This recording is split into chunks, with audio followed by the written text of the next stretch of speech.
Bravo.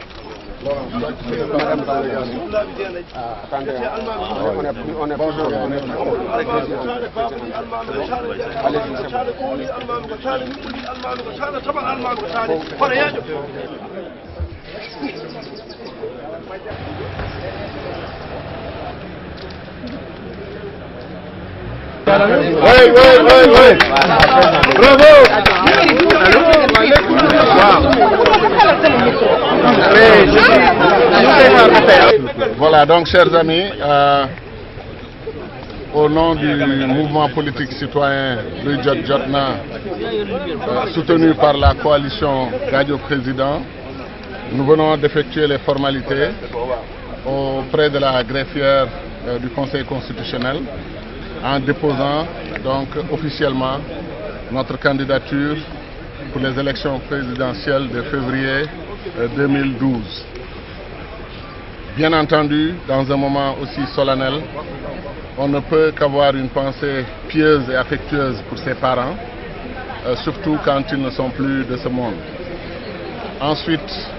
avoir une pensée affectueuse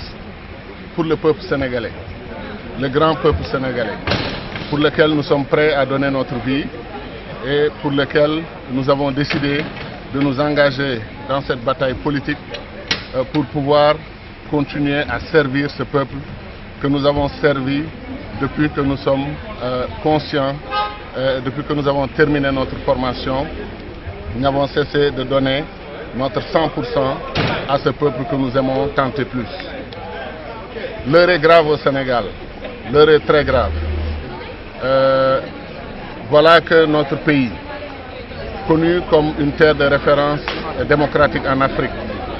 est entré maintenant dans un cycle ou une période plutôt d'incertitude.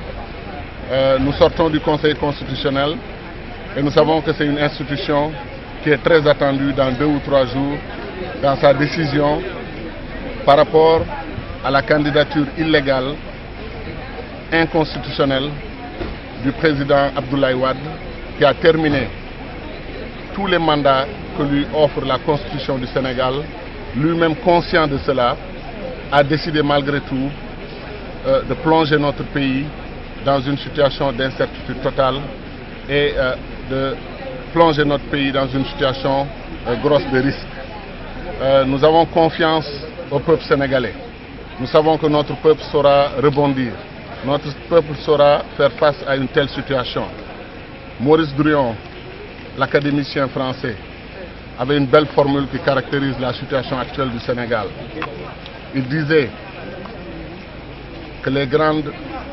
tragédies, les tragédies des peuples révèlent les grands hommes, mais elles sont toujours provoquées par des médiocres.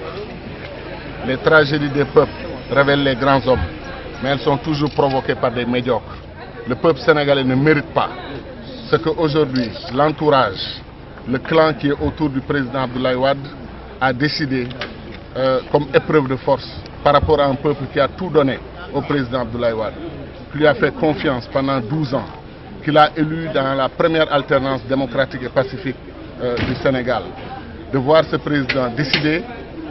d'engager l'épreuve de force avec son peuple est d'une grande tristesse. Pour nous qui avons aussi été son compagnon, qui avons partagé des moments de lutte pour le peuple sénégalais, pour le service de notre nation, nous disons toute notre tristesse. Et nous espérons que notre pays saura faire face à cette situation de façon pacifique, dans le calme, dans la sérénité. Mais il est entendu que le peuple sénégalais n'acceptera pas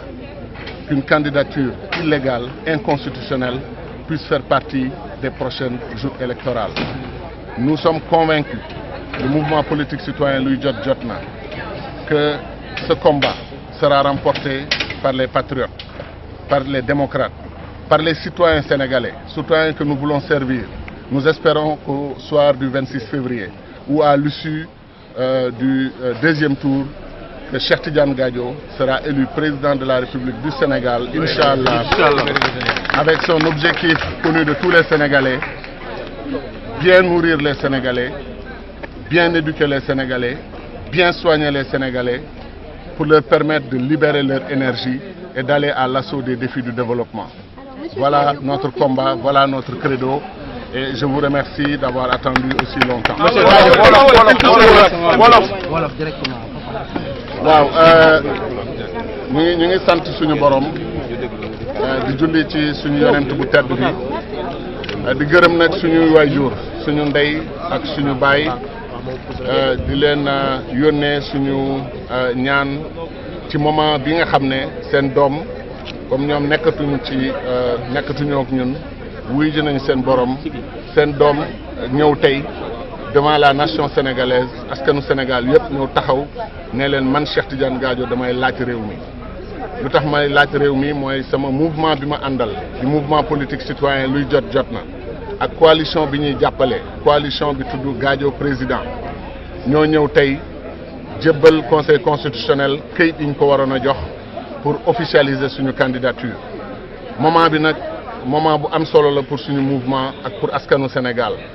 yaakaar bi bare na ci réew mi mais en même temps nag moment bu doy waar la parce que njàqare am na ci réew mi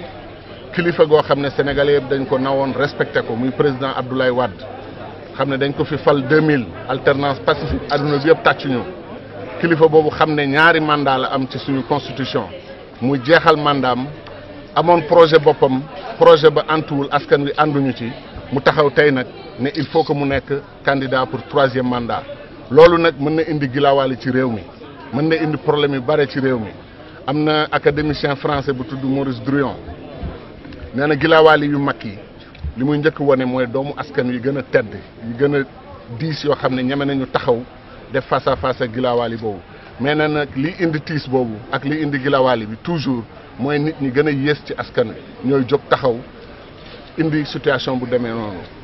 ci biir loolu nag ma naan ñi wër président Abdoulaye Wade ñi ko xelalul ñi ko tegtalul lu baax ñooñu def nañu tey loo xam ne ak insistance bi ñuy def nii pour imposer candidature am sénégalais yi te xam ne sénégalais yi duñ ko nangu parce que wax ji pour ñu leeral ko bu ñu demee ne président opposition bi moo ne lii muy doon donc majorité contre opposition waxuñu ko dëgg le 23 juin peuple sénégalais moo jógoon peuple sénégalais moo taxawoon ne président Abdoulaye Wade li nga fi bëgg def duñ ko nangu lii mu bëgg defaat nii nag peuple sénégalais moo nar a jógaat taxaw ne ko li nga fi bëgg sëñ bi mënul am ñoo moom suñu réew doo borom réew mi njiitu réew mi nga woon say mandat jeex nañu léegi delloo ñu suñu ay lenge ñu tabb keneen jox ko mu jiite suñu réew fa la ñu toll tey suñu mouvement nag jàpp nañ ne ñun le 26 février bu ci yàlla àndee dinañu jot ci réew mi askan wi dinañ dénk réew mi bu ñu dénkee réew mi nag li ñu waxoon sénégalais yi dinañ ko def dundal sénégalais yi ba mu doy jàngal sénégalais yi ba mu baax dimbale sénégalais yi ñu mën a faju ndax kattan bi leen yàlla may te mu nekk ci ñoom ñu mën ko génne maanaam libérer seen énergie ñu jublu ci développer réew mi wasalaam. Merci beaucoup.